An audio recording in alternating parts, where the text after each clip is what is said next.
জুলাই অগাস্টে যারা আত্মাহুতি দিয়েছেন, বাংলাদেশ পরিবর্তনের জন্য যাদের উদ্যোগে জুলাই সনদ হয়েছে, সেই সনদ বাস্তবায়নের জন্য গণভোট।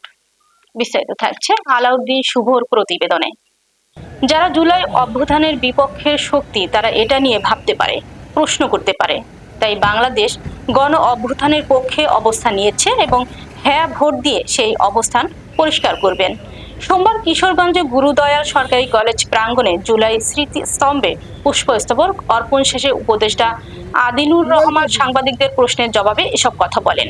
তিনি বলেন, এ সময় তিনি আরো বলেন, গণ অভ্যুত্থানের সরকার জুলাই সনদ প্রণয়ন করেছে সংগ্রামী ছাত্র জনতার সহযোগিতায়। এই সনদ বাস্তবায়নের জন্য সংগ্রামী ছাত্র জনতাকে সাথে নিয়ে এই সরকার কাজ করছে এবং এটাই করবে।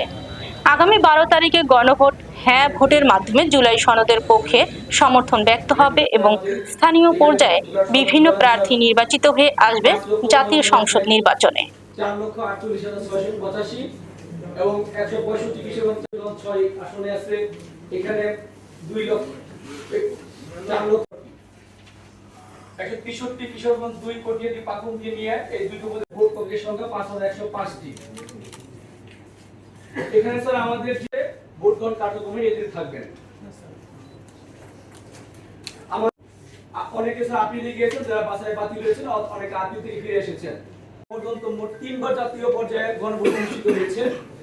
তো মূলত রাষ্ট্রীয় যে স্বৈরাচারী শাসন ব্যবস্থার পুনরাবৃত্তির 2024 সালের জুলাই আগস্টে সংগঠিত ছাত্র জনতার এবং একই কেন্দ্রে এবং একই ভোট গ্রহণ কর্মকর্তা একই বাক্সে পড়বে।